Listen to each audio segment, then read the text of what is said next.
Chapter 621, Governor General's Office Banquet. Upon hearing Bilt's reveal, a few words immediately appeared in Klein's mind.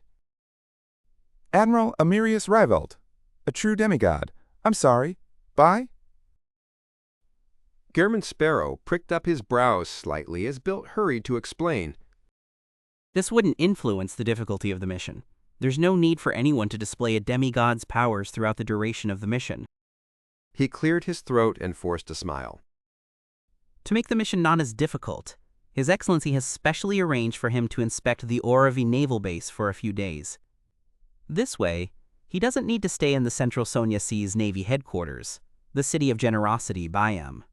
As such, he will avoid Sea King John Cotman and the Governor-General of the Rorstad Archipelago, George Negan. He would avoid most of the subordinates he's familiar with, and he'll avoid his family who operates the family estate over there.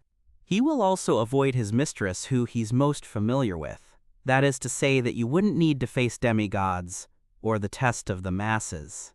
Here, there will only be 3 people who are familiar with His Excellency. The first is his secretary, Lieutenant Colonel Luan. He belongs to MI9, and he's in charge of monitoring His Excellency. He likely uses many names, and I'm not sure which is his real name. The second person will be the local mistress His Excellency has here, a beautiful lady by the name of Cynthia. It's said that her ancestor was a noble before his title was stripped and his family was exiled here. The third person is Oravi's Governor-General, Aston Revelt, the youngest brother of His Excellency. Earl Revelt from the House of Lords is their elder brother. It really doesn't sound too difficult. Besides, my divination results tell me that it's not too dangerous. Klein fell silent for a few seconds before nodding gently. I need the detailed information regarding Amirius Rivelt. We've already prepared everything. This is his photograph. These are the descriptions of any unique traits hidden on his body. These are the unique points of his accent.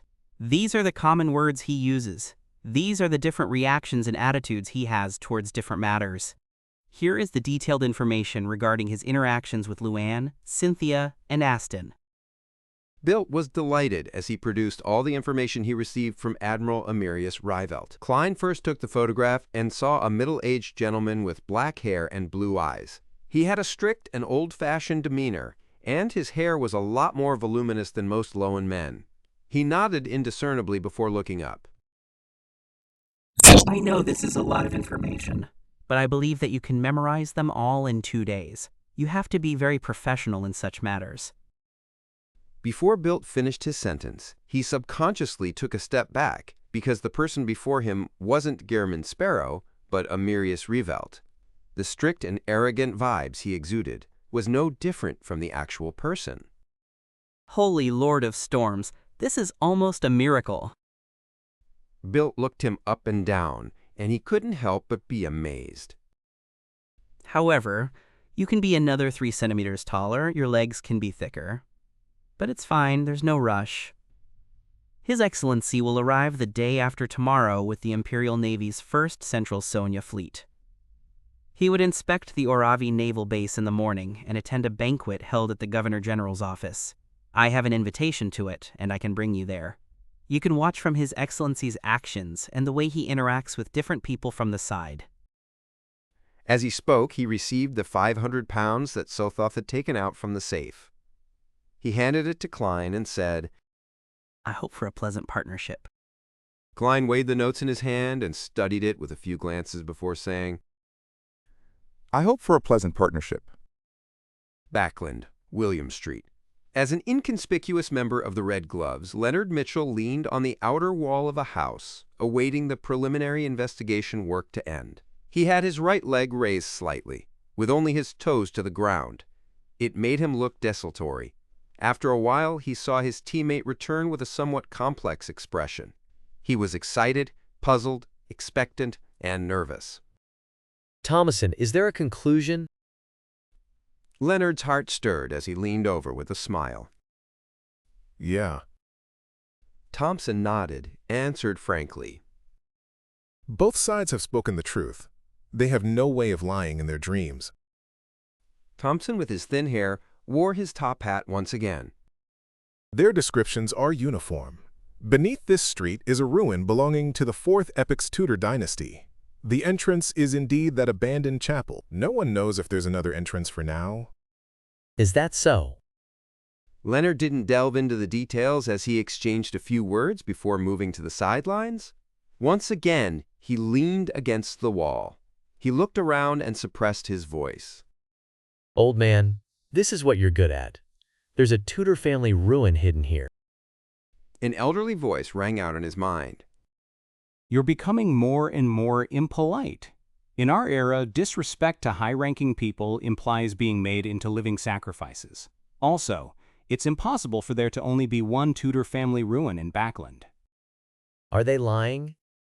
The elderly voice chuckled and said, No, they just don't know enough.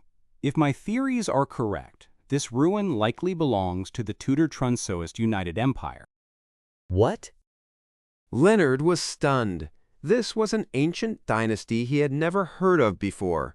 The slightly aged voice chuckled. What an unknowledgeable kid. After the Solomon Empire was first destroyed, it was replaced by the Tudor Trunsoist United Empire. Its double consul ruled all of the northern continent. Double consul.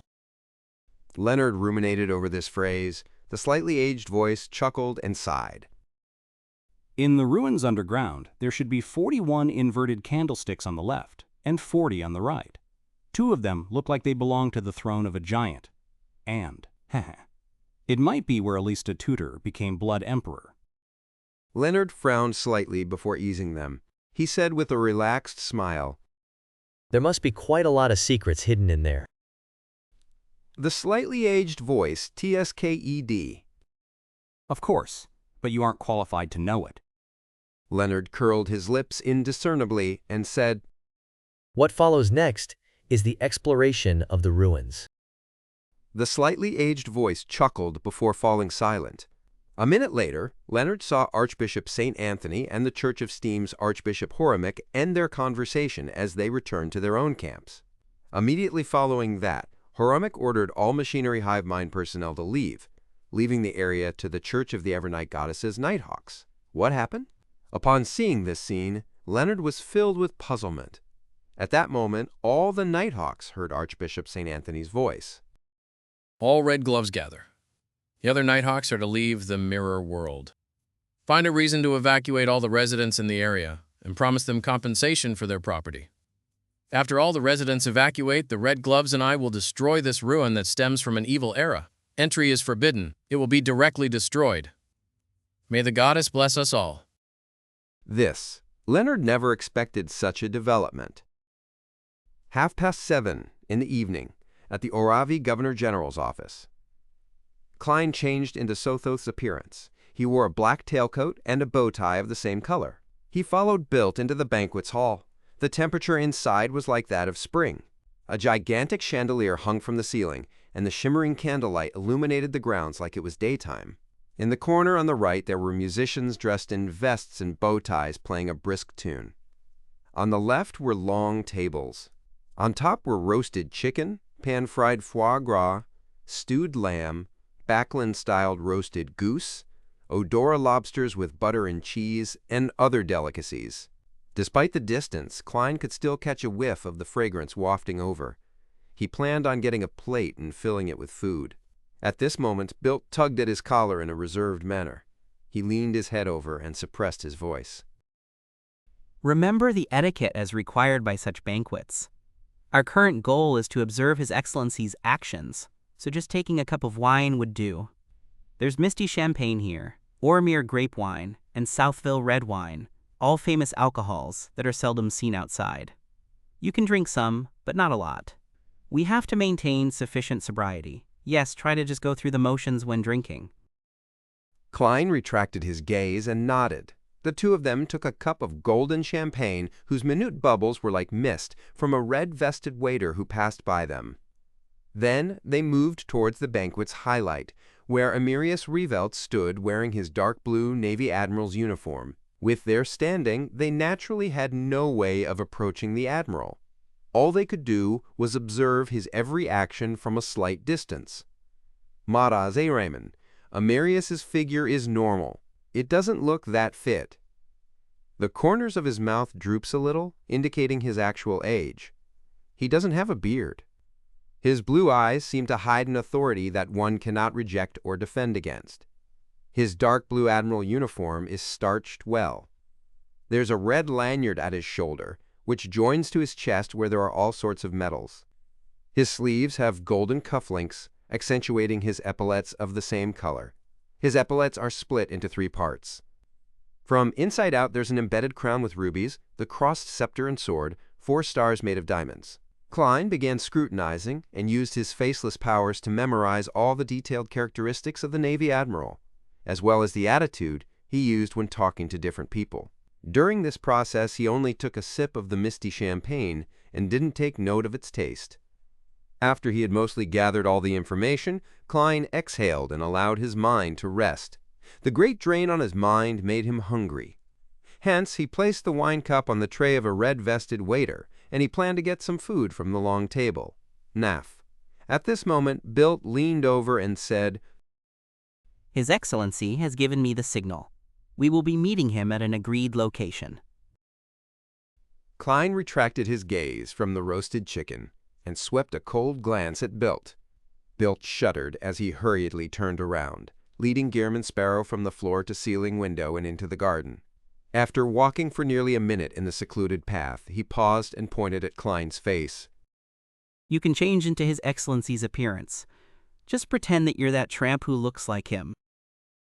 Klein nodded gently and extended his palm to wipe his face. He did so to conceal the disgusting tendrils and granules that might appear on his face while changing his appearance. By the time he lowered his palm, Bilt saw a middle-aged gentleman who looked somewhat like Amirius Rivelt. Very good. Bilt took a few steps forward and came to the entrance of a sundries room. He extended his hand and pushed open the unlocked door. Amirius Rivelt was still wearing the eye-catching admiral's uniform. His body was standing sideways to the door as he observed the garden outside by the window. At this moment, he turned his head and cast his gaze onto the person who resembled him. The indescribable pressure and might made Klein involuntarily lower his head. Amirius Rivelt's gaze didn't stop there as it slowly moved to Bilt. He said without any tinge of emotion, This isn't the tramp you mentioned before. He's a beyonder. Chapter 622, Temporary Contract. Upon hearing Amirius Rivelt's descriptive words, which weren't a question, Bilt's forehead instantly broke out into a cold sweat. He turned to gape, hoping to explain himself, but finally he plopped to his knees and said under the indescribable pressure, Admiral, Your Excellency, the tramp from before suddenly died of an illness. I had no choice but to find an adventurer who can shapeshift. At this moment in time, Klein wasn't too nervous. This was because Amirius Rivelt had already noticed him during the banquet. There was no reason for him to only recognize him as a beyonder only now. For him to agree to their meeting and not directly avoid the risk meant that he didn't mind who Bilt had hired. Not worried at all? This is the confidence of a demigod. Otherwise, his beyonder pathway is able to avert disaster ahead of time. Klein raised his head with great difficulty as he cast his gaze towards the Navy Admiral beside him. Quite strong. Amirius Rivelt commented without an expression. Cuttlefish in eyes. He continued looking at the genuflecting Bilt and said, Do not try to use your under-the-table smarts in front of me. An ordinary person and a beyonder in this world are different, and I'm a follower of order, making me be able to be certain of this. Of course, it's identical to what's written in the information. This admiral is inclined to expounding on certain things. I have to remember this point. This is a completely different style from me and Gearman Sparrow. Klein retracted his gaze in thought as he cast it to the ground, as if he was unable to withstand the pressure. Amirius Rivelt took one step forward. Lying is the first mistake you committed. Not being cautious is the second. A tramp you spent a great deal of effort on to groom had suddenly died, and all of a sudden, an adventurer who can shapeshift appears in front of you. Don't you find it a coincidence? Yes, it's quite coincidental. Klein nearly said the same thing. If not for his confirmation above the gray fog, he would have suspected if he was being set up by a legendary creature or a Grade 0 sealed artifact. Bilt's pupils constricted as he snapped to his senses. He discovered that due to his horror and fear, all he thought about was to grasp at the final life-saving straw. He had lost the caution brought about from his experience, having not considered whether Gehrman Sparrow's appearance was a coincidence or not. The tramp had suddenly died on the day he arrived at the Sweet Lemon Bar. The more Bilt thought about it, the more he felt as though he had fallen for some intricately planned trap. As Amirius Rivelt watched Bilt's expression change with enlightenment and regret, he nodded gently and said, My father, the deceased Earl Rievelt, once taught me this. He said to pardon the first mistake of a subordinate. Bilt, you should be thankful for his benevolence.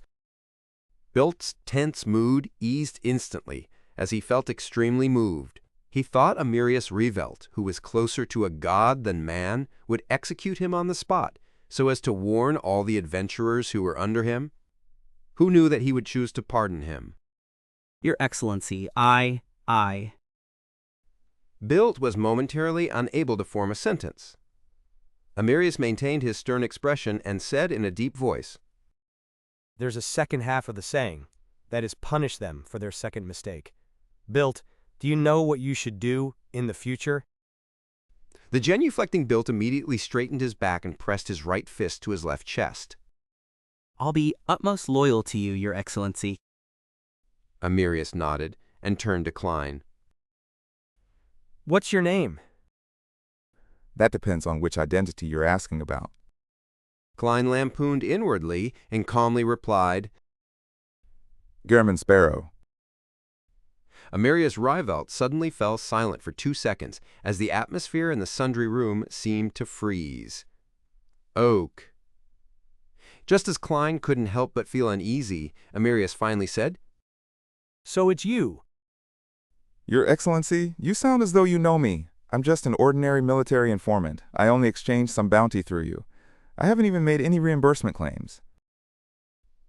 Klein silently mumbled as he felt less and less confident. Amirius nodded and said to Bilt and Klein, The plan will proceed as per normal. However, we need to sign a contract. A contract? Klein resisted the pressure with great difficulty as he raised his head to look at Amirius. Amirius didn't provide a further explanation.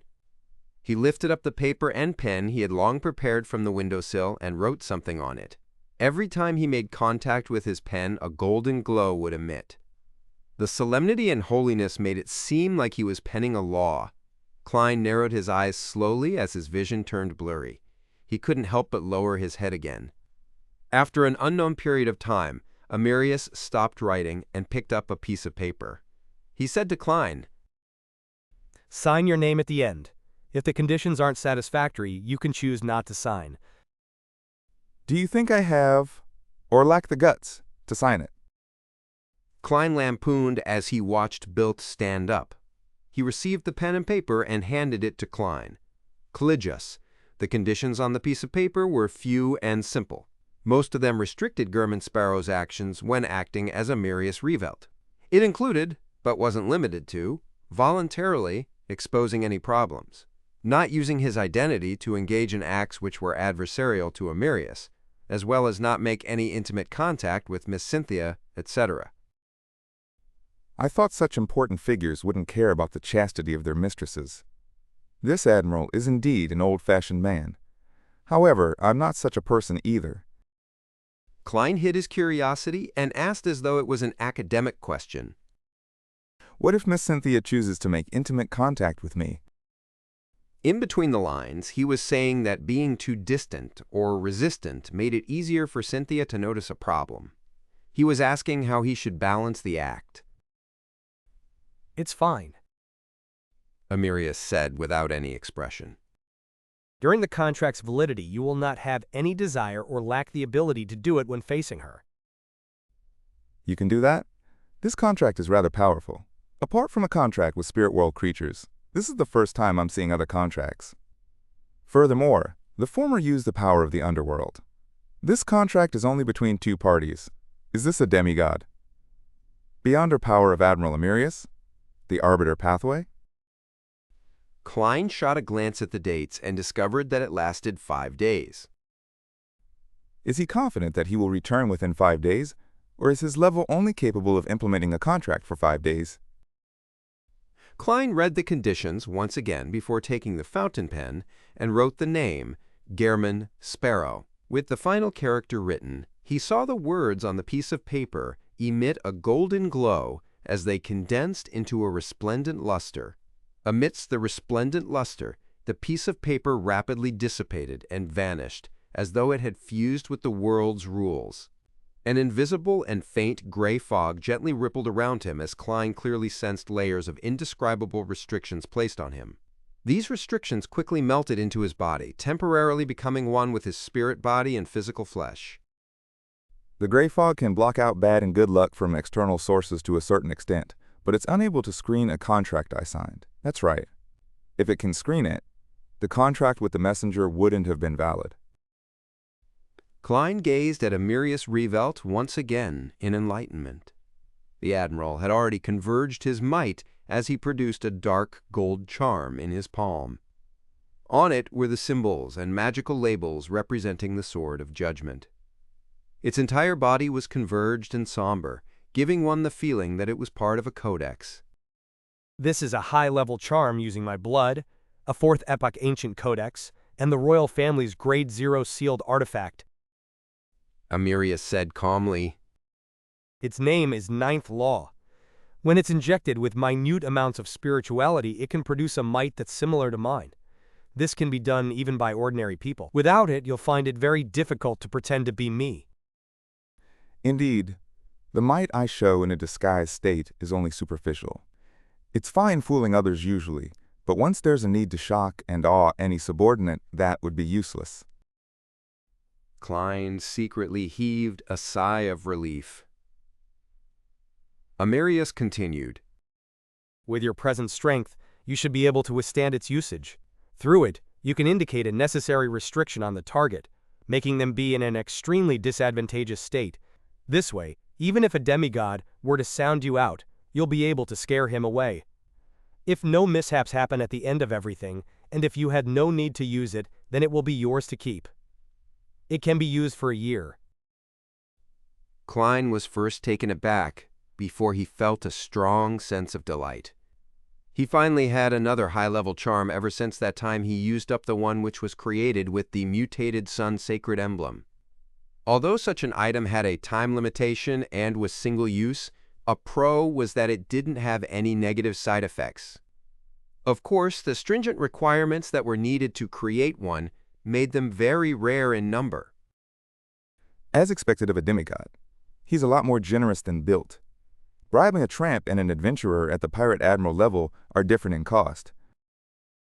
As Klein thought in happiness, he silently extended his palm and received the high-level charm named 9th Law. Then he saw Amirius remove his belt. After a brief silence, Klein kept his embarrassment in control as he took off his clothes without an expression on his face. Soon he had switched clothes with Amirius and had donned the dark blue starched admiral's uniform. After watching Amirius and Bilt walk off through a secluded path in the garden, Klein calmly adjusted his buttons and turned to look at the glass window. Under the dark night and the crimson moonlight, the glass window was like a mirror. It vaguely reflected Klein's present looks. He had black hair, which was neatly combed back, blue and profound eyes, slightly drooping cheeks, a beardless face, and an old-fashioned and stern demeanor, all while dressed in a dark blue attire with a lanyard, medals, and epaulets. Klein twitched the corners of his mouth as he silently said to himself, From this moment forth, I'm a Navy Admiral. Chapter 623, First Night. As he touched the 9th Law charm in his pocket, Klein adjusted his height and details regarding his appearance, making him look identical to Amirius Revelt. He walked out from the sundry room by using another door and walked down a silent corridor, back into the Governor General's office. On the way, waiters and maidservants would occasionally pass by him, but no one dared to look straight at him. Just catching sight of his admiral uniform would have them scurrying to the sides as they bowed with their heads lowered. Any person of the same height could probably find his way into the banquet hall when donning these clothes. I have to say, acting as an important figure can be easier than acting like an ordinary person. Klein continued looking straight as he maintained his somber attitude. He walked towards a path paved with black brick in an unhurried fashion. He soon heard beautiful and melodic music as elegant wall lamps were burning with gas, illuminating the dark environment.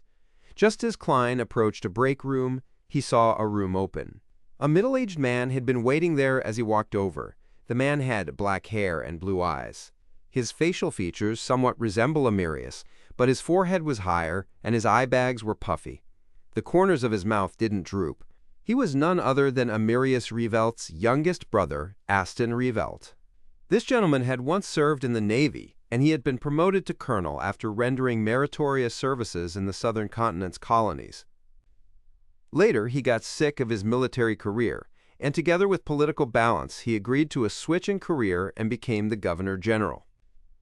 In the 5 to 6 years he was in Oravi, due to the importance placed on the island's location and resources, he pushed for the Rievelt family to mass-purchase farmland and estates, allowing him to own plenty of property. This wasn't completely obtained through his powers either. Aston and the Rievelt family had paid a sufficient price, and they even took loans with the bank. It wasn't like the Balaam East Coast, where land belonging to the Fasak people were forcefully bought at extremely low prices. Of course, if he wasn't Oravi's governor-general, and his elder brother wasn't the highest commander of the Central Sonia Seas Navy, the Rievelt family wouldn't have so easily convinced their targets to sell such excellent farmland and estates. Here comes the test.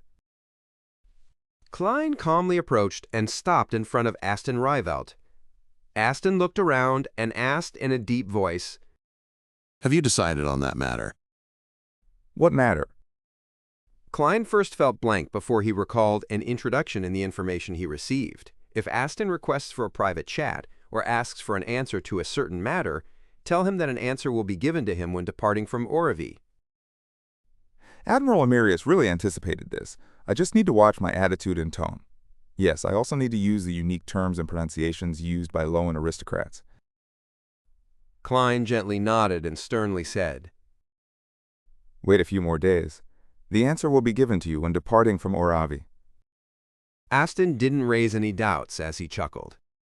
You seem to be waiting for something to give you the strength to decide. That matter that Admiral Amirius has to do himself? Klein's heart stirred as he familiarly used the tone of high-level personnel. Keep your conjectures to yourself. With that said, he took a step forward and walked towards the banquet hall. Aston Rievelt focused on his elder brother's back, his expression gradually turning cold.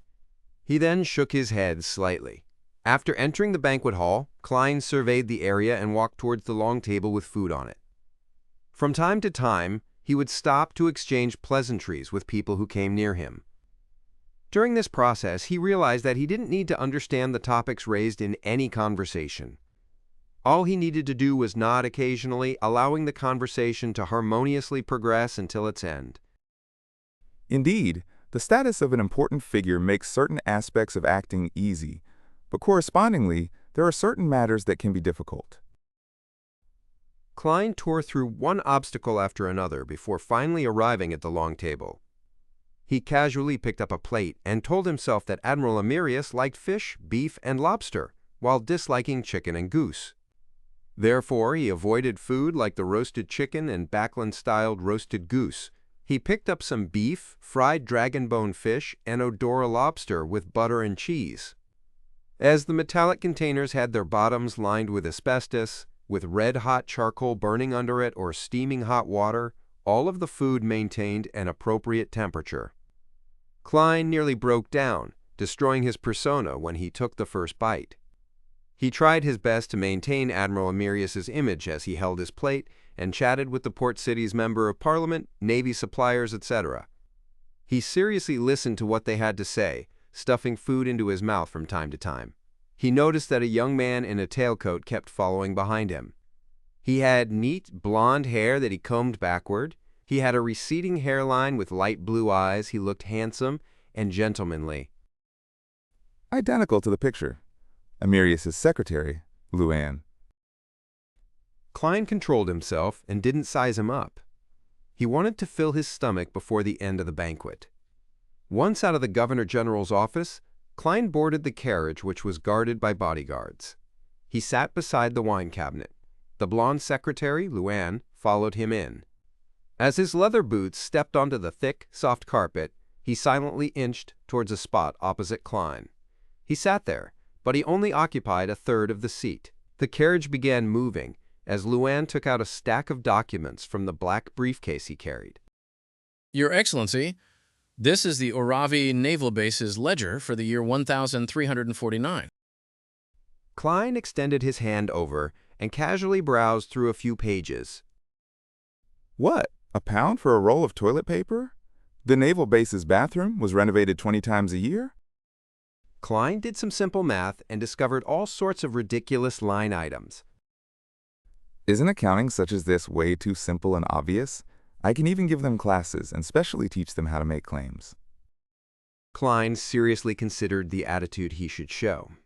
From his point of view, the greatest difficulty in disguising as Amirius was to fool Luann.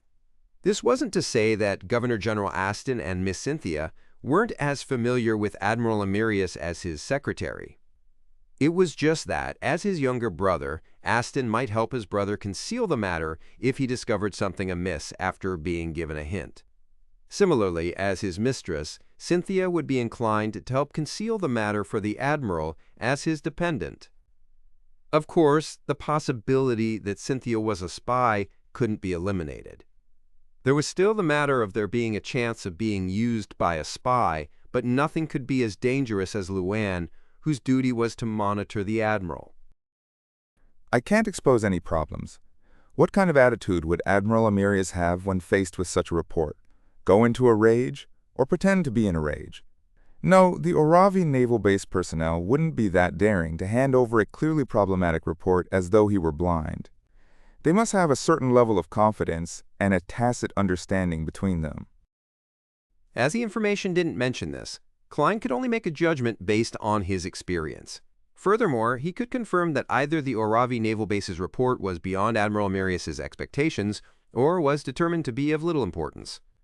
Just based on the schedule, it was something that could easily be dealt with. Regardless of the possibilities, I have to use the attitude that a person of high standing will usually employ. That is, to not indicate my stance.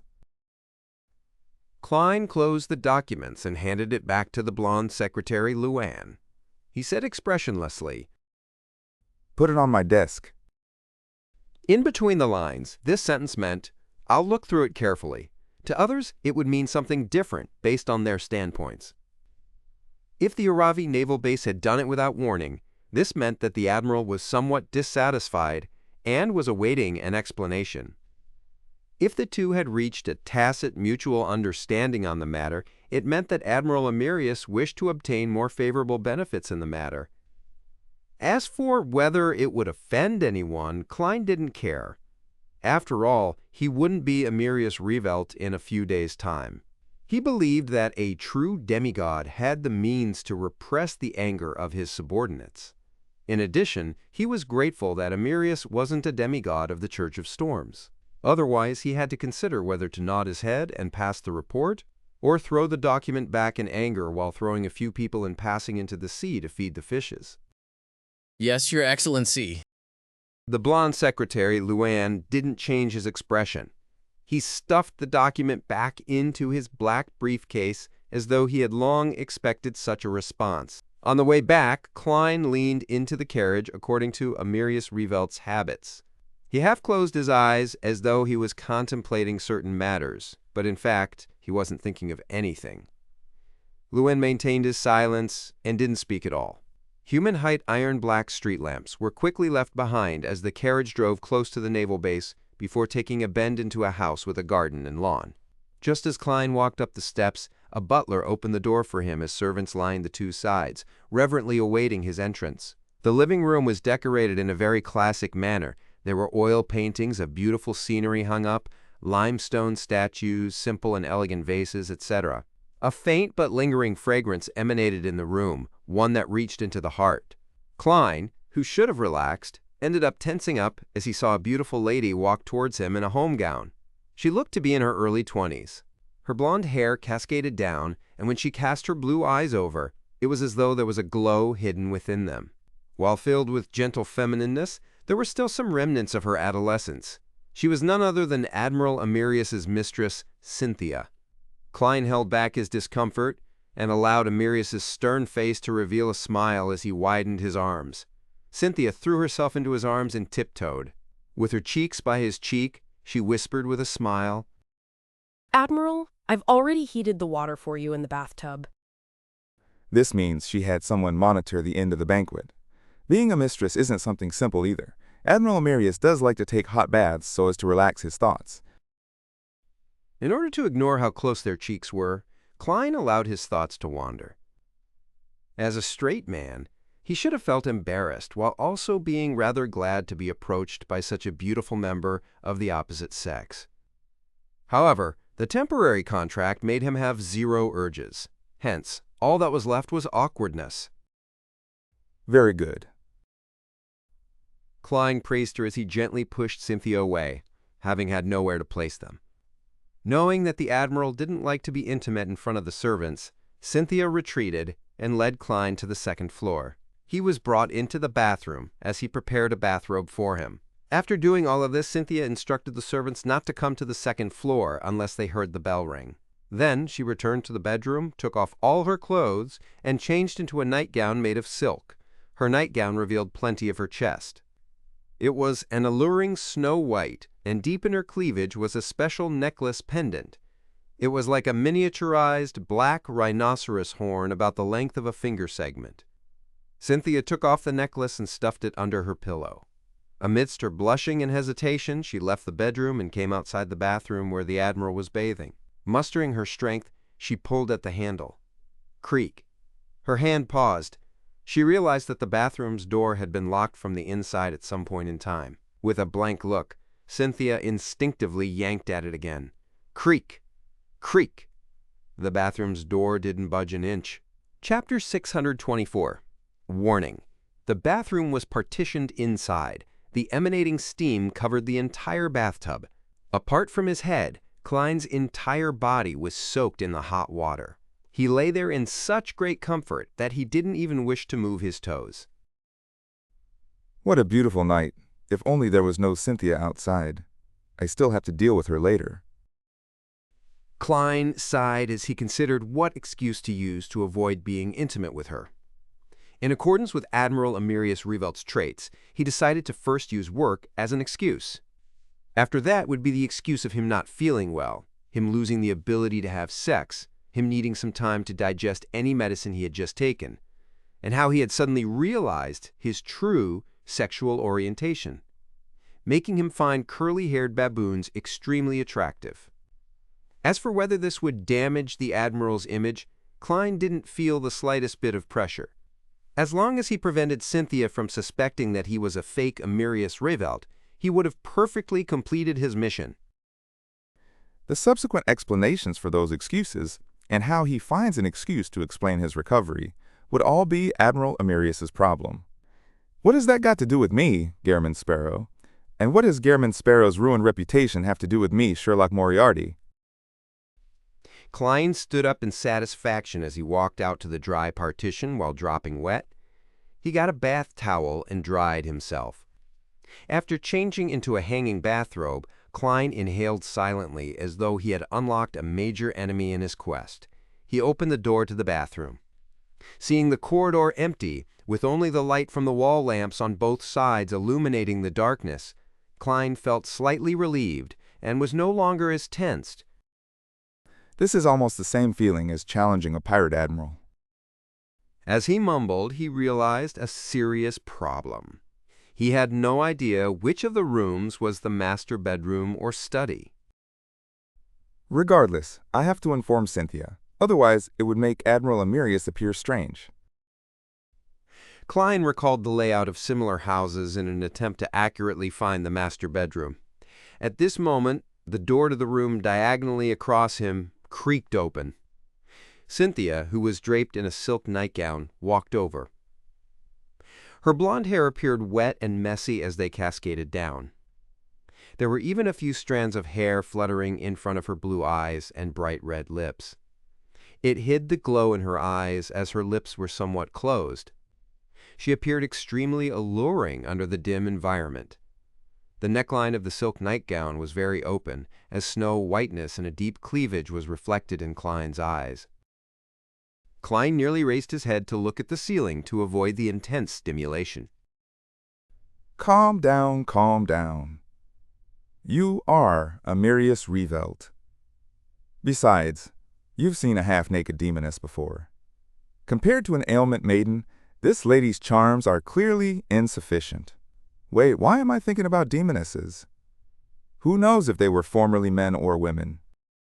Klein maintained his gaze as he sized her up and down with a teasing tone. In that instant, he could sense that primal desire, but there was no response from his nether regions. This is the result of the temporary contract? In fact, Admiral Ramirez didn't need to go through the trouble. Even if I have the urge, I'll be able to control myself. What kind of situation haven't I encountered before? Yes, Cynthia is a little different from what the records say. Isn't it said that she became Amirius's mistress about 1 to 2 years ago? With them not being able to meet each other most of the time, the Admiral has to coax her each time, as she hadn't had her pent-up desires fulfilled? Why is she the one taking the initiative today? Does she find her standing as his mistress unstable, or has she been switched? Ever since Klein became a faceless, he felt that everyone was a fake. Chirx's, Cynthia's eyelids were lowered. The courage she had mustered disappeared bit by bit under Amirius's scrutiny. Her face was tainted with a horrified blush. She was embarrassed, but also felt some pride. Then she heard him calmly instruct. Help me prepare some coffee and place it in my study. I have many things to deal with tonight. You don't have to wait for me. Cynthia raised her head suddenly, her embarrassed blushing still present. She had momentarily failed to understand what Admiral Amirius had said. Klein secretly inhaled and went forward to hug her before kissing her gently on the forehead. I'll spend lots of time with you in a few days. Such a response came from the provided information, but he had slightly changed the terms. To be frank, if not for him having some prior understanding, Klein would have definitely believed that Admiral Amirius would wear the same stoic face while spending time with his mistress, even when having sex. He looked stern in whatever he said and did. However, this demigod also had his gentle side when it came to his speech. He was just not that great at saying lovey-dovey words. This also made him understand something else. Many people could only be viewed from the surface, and it was impossible to imagine what they were like in private. For a faceless to pull off a true disguise, they had to do meticulous investigations and have ample comprehension of the target. This was just like how a magician never performed unprepared. Cynthia revealed a clear look of disappointment, but she quickly restrained those feelings as she smiled. All right, Admiral, your nightgown is in the room. A bathrobe isn't suitable for handling matters. This is identical to the information. She's rather considerate and knows how to be understanding. Klein watched as Cynthia turned and entered the room. She pulled at the bell. As for him, he took this opportunity to take off his bathrobe and change into a dark red nightgown with trousers of the same color. Cynthia attentively opened the door to the study and tidied up the slightly messy desk. Later, she waited for the maidservant to finish making the coffee before personally taking it and delivering it by hand. During this process, Klein read the documents and information, acting as though he looked extremely professional. But in fact, he had little idea about the data and designs plans of ironclad warships and sail battleships. He was no different from an illiterate. In this domain, all he knew were carriers, air domination, the main cannon guns, and turrets. When he saw Cynthia silently leave and close the door behind her from the corner of his eye, Klein relaxed completely. He knew that he had finally survived the night. Inside the master bedroom, Cynthia pursed her lips as she took out the necklace under her pillow and tightly clasped the item resembling a black rhinoceros horn which was the length of a finger segment. Oh, great mother tree of desire, please. Make me more alluring, allowing Admiral Amirius to be even more mesmerized by me. so that he can gain extreme pleasure from me and bear me a child. Inside the quiet study, Klein flipped through the pile of documents placed in front of him. He followed the handling methods according to what the information indicated. He chose the simple ones and signed Amirius Revelt's name on them. The reason why he could mimic his signature was because Faceless allowed him to remember a target's unique traits, while Clown gave him the precise control needed. The complicated ones he couldn't understand had notes written with the following vibe: continue studying the matter. After busying himself until midnight, Klein reached out to cover his mouth and yawned slightly. This won't do. I need to sleep. I have plenty of challenges tomorrow. I have to maintain sufficient strength and energy. Klein thought for a moment and gave up the idea of returning to the master bedroom. He raised his right hand and pressed down on his half-closed eyes. He pulled them down and moved his eyes to his nose bridge. Following that, Klein opened up 2 slits where Klein's eyes originally were and used his flesh to produce a pair of fake eyes. After becoming a Faceless, I'm really beginning to resemble a monster. If only I had such a godly technique back in school. He sighed silently. He half-leaned his body as he kept his real eyes closed while his fake eyes were left open to read the documents. His specialty as a clown allowed him to maintain his balance. He remained motionless like a stone statue. After an unknown period of time, Klein suddenly awoke from his dream. He sensed that there was a force attempting to pull him into a deep slumber before infiltrating him. Who is it? I didn't do anything recently. Why would anyone enter my dream? That's not right. I'm now Admiral Amirius Revelt. Klein's heart stirred as he immediately changed his looks. Even in his dreams, he appeared to be that demigod. Meanwhile, he felt his consciousness tightly contract as though it was avoiding something. This is different from an ordinary dream infiltration. I've clearly regained my lucidity, and I can escape by myself and wake up, but I'm unable to leave this dreamscape. Klein found plenty of oddities as he tried a few attempts. He knew very well that he was sleeping, and he could sense and control his body outside the dream, but no matter what he did, he was unable to wake up. Right on the heels of that, he saw a blurry white gas form an indiscernible figure. Klein narrowed his eyes slightly as he tore through the dream with his psyche, allowing his real body to move silently. Then, he put his palm into his pocket to touch the 9th law charm. At that moment, the blurry figure calmly said, "Do not participate in the matter regarding Aston. This is a warning." Quite impressive to warn a demigod. What is Aston and the others thinking of doing? Klein thought for a moment and emanated his spirituality, allowing the 9th law charm to produce a deep sense of dominance.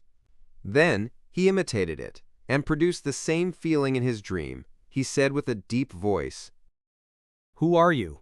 Who do you represent?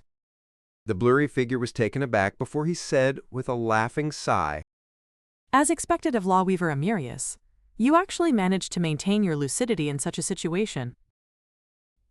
No. Although Amirius has a title of Lawweaver, he's not adept in such matters. You should say, as expected of Lord Fool.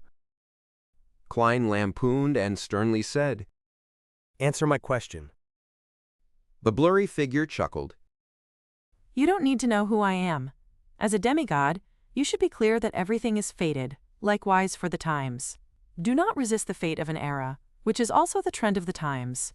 This will only make you a sacrifice of history.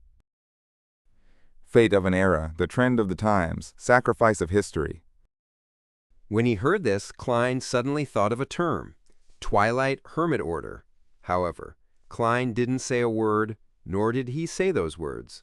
This was because Admiral Amirius would be him for the next few days. More me, seeing Lawweaver Amirius fall into silence, the blurry figure didn't say another word. It turned into an emanating white gas before vanishing from the dream. Chapter 625, Successful First Day. Phew! What exactly are Amirius and Aston Revelt scheming about? To attract a warning from the Twilight Hermit Order. Unless it can truly change the times and influence the direction of history, this ancient and secretive organization wouldn't even show itself or reveal its identity. Klein stood by the side of a magnificent castle in his dream, thoughtfully watching the spot where the blurry figure had disappeared from. Amidst his thoughts, he suddenly snapped awake and was no longer as certain about his theory. The ploy which Admiral Emerius and his brother are planning might not really influence the trends of the times. Although the Twilight Hermit Order only involves itself in important matters, as a leader of another secret organization, Klein clearly knew that apart from carrying out the organization's own mission and values, it also provided help among members. From Emperor Rozel's diary, I can tell that the Twilight Hermit Order has members from different domains, standings, and sequences. Apart from a number of them fervently believing in the original creator as they await the coming of Twilight and the awakening of the true God, the rest are only seeking to benefit themselves. Under such circumstances, as long as the organizer doesn't strictly implement order, there would naturally be missions entrusted between one another. Perhaps the matter Aston Revelt is planning affects a particular member of the Twilight Hermit Order, who was made aware of it ahead of time. He entrusted the matter to another member and used the excuse of the trend of the times to warn Emerius Revelt. Working from this logic, the concealed matter is rather interesting. With the level of the Twilight Hermit Order, Lawweaver Emerius, who's likely only a Sequence 4, isn't too difficult a target to eliminate. I even suspect that they can mobilize up to 3 or more angels in a manner that's far superior to the 7 churches. Then, why didn't they take action directly and instead gave an advanced warning? Back in Backland, if an angel were to appear, who knows if some true god would descend upon the land? Therefore, the Twilight Hermit Order had no choice but to use a more roundabout and discreet method to deal with Duke Negan. But this is the Orvie Island. Even high-sequence Beyonders aren't stationed here. The warning is because the Twilight Hermit Order advocates secrecy and doesn't wish to expose itself, so they're trying not to use overly intense methods, or is it the case that the member who assigned the mission doesn't wish to see Emerius killed? To him, this admiral is still of use, so he's unwilling to give up on him. Even if Emerius might be involved in something disadvantageous towards him, then his true identity seems to be confined to certain circles. Klein made a bold assumption, but with no way of verifying it, he could only temporarily put the matter aside and throw it to the back of his mind. It has nothing to do with me, since it's the Twilight Hermit Order who's warning Admiral Emerius. As long as I don't involve myself with anything for the next few days, I should be able to last until the mission is completed. Everything else that develops afterward has nothing to do with me. With my present status, I'm still far from investigating the Twilight Hermit Order. I don't even have the right to probe deeper. Klein kept to his beliefs and turned his sights to his tarot club. I just discovered a problem. Other secret organizations have their own aims and values at their core, while mixing in the aid that members provide each other. As for our tarot club, it's more impressive. There are only missions given to each other, without any aims or values. No, there are aims and values among some of the members. For example, my dear Moon believes that this is an organization born to save the world. The fool Klein gave a self-deprecating laugh before exiting the dreamscape. He rubbed away the fake eyes and moved his real eyes back to their original position in a very fluid motion when he suddenly paused. That wasn't a simple dream infiltration. Klein frowned slightly as he recalled what had happened.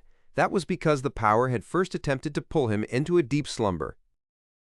Back then, I had already fallen asleep, so why would he do so? Captain once said that a nightmare can directly see a dream, so it's impossible to commit such a mistake.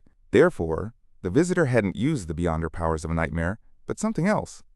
He located me via the spirit world, or after he knew my location, he used the sea of collective subconscious, as described by Ma'am Daly, to directly influence my beyonder powers? Yes. I'm more inclined to the second reason. That's the only thing that can explain why I couldn't escape my dream despite having regained lucidity. It's recorded in Emperor Rozel's diary that during his participation in the suspected Twilight Hermit Order, his entry into the gathering was based on a realistic dreamscape that encompassed the entire continent. A realistic dreamscape. Klein nodded and chuckled silently with a sigh. Admiral Emerius definitely didn't expect the Twilight Hermit Order's warning. It's only because he hired me. If it were anyone else, the stand-in would have already been exposed. That 9th law charm was well worth it. City of Silver, inside the spire, in the room belonging to Chief Colin Iliad. Derek Berg, who had been summoned, saw the grizzled, scarred demon hunter once again as he felt uneasy. After he finished his greetings, Colin sized him up and asked, You've advanced? Yes, I'm already a Sequence 7 Solar High Priest. Derek had long registered his advancement, so there was no need to hide the matter. Colin's light blue eyes, which had seen the vicissitudes of time, moved away as he casually asked, Do you have the subsequent potion formulas? The past Derek would have directly answered no, but the present him was used to thinking over it before answering. If I say no, my subsequent advancement, with the lack of experience to support it, will definitely make me suspicious. But if I were to answer yes, Chief might ask me to use it to exchange for items so as to nurture more Sun Pathway Beyonders. This will no doubt prove that I'm lying. As Derek's mind raced, he answered sincerely, No. From his point of view, experience could be forged. Colin nodded as if nothing was out of the ordinary. In about 2 months, we'll arrange an exploration mission for you. The team will secure the route and ruins we found with the help of Jack before we make a second clearing. I hope you will receive greater rewards then. Yes, Your Excellency. Just as Derek answered, he suddenly recalled Shepherd Lovia. After daybreak, Klein changed into his clothes with the help of Cynthia, enjoyed a sumptuous breakfast, and took the carriage under the escort of the Admiral's bodyguards to the Oravi Naval Base. In the morning, under the companionship of the Rear Admirals and Colonels, he inspected the conditions of the ships, ordnance stores, the newly built training grounds, and the bathroom which had been renovated 20 times over the past year.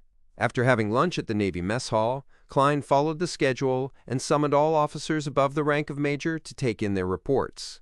During this process, he had a thick, black-bound notebook placed in front of him. Inside were some of the questions that Admiral Amirius had specially prepared for him. In the past few decades, due to the embezzlement of salaries and the harsh conditions sailors suffer, Oravi has had 17 revolts by the lower ranks. After the passing of the Imperial Navy Latest Act, and thanks to Your Excellency's guidance, we've already had such deep-seated cultural issues improved. There haven't been any such cases in the past 3 years. A colonel from the Oravi Naval Base stood on the spot and reported the entire situation. He would raise his head from time to time to look at Admiral Amirius Revelt and discovered that he was listening very seriously while taking notes. The scribbling sounds made none of the officers dare to not be at their best. Similarly, they took note of the important points. The colonel who received a positive response unknowingly spoke up louder while reporting. How boring. Klein held his fountain pen and had randomly drawn creatures like turtles, cuttlefish, and dragons on his black-bound notebook. As he had never studied sketching before, his drawings were a ghastly sight to see. Later on, he even drew intersecting lines and began playing 5 in a row with himself, a game created by Emperor Roselle. Of course, his rich experience and his conscientiousness of his identity made him raise his head from time to time to give the reporter a stern look in the eye while giving a nod of encouragement. As for what the person had said, he didn't pay any attention to it. All he did was occasionally remember a few words. During the briefing, Klein shot a glance at the blonde secretary, Luann, to get him to represent himself to mention a few points that needed clarification. Everything followed the schedule. Towards the end, Klein flipped the black-bound notebook a few pages forward and used the accent of a Loan aristocrat to recite the report which the secretary had drafted and the admiral had edited. Then, according to the actual situation, he used the common terms Amirius would use and added a few conjunctions and pet phrases, such as, "There are a few points," and "Let me continue on a few more points." It was already evening by the time the briefing ended. Under Luan's companionship, Klein left the Oravi Naval Base and headed for the residence of a naval supplier where a banquet was held. At the banquet, they casually chatted about the price fluctuations of port goods. As for Klein, he mimicked Admiral Amirius, and he would mention a dated joke from Backlund from time to time, garnering a warm response from everyone as he was praised for his humor. After successfully acting until the banquet ended, Klein boarded the carriage, feeling exhausted in body and mind. I have to take note of my speech and actions every minute and second. Engaging in true acting for a day is more tiring than battling a pirate admiral. Klein silently sighed as he closed his eyes halfway without a change in expression. He knew that the most difficult stage of the day wasn't over. He still had to deal with Cynthia. Inside the villa, Cynthia learned from the attendant who had gone out to make inquiries that Admiral Emirius was about to return. She quietly returned to her bedroom, took out the tiny black rhinoceros horn pendant, and used a metallic plate to scratch off tiny bits of powder, mixing it into the hot water inside a white porcelain teacup. After repeating the honorific name of the Mother Tree of Desire 7 times, she waited nearly 1 minute before lifting the teacup in hope, cleanly downing it.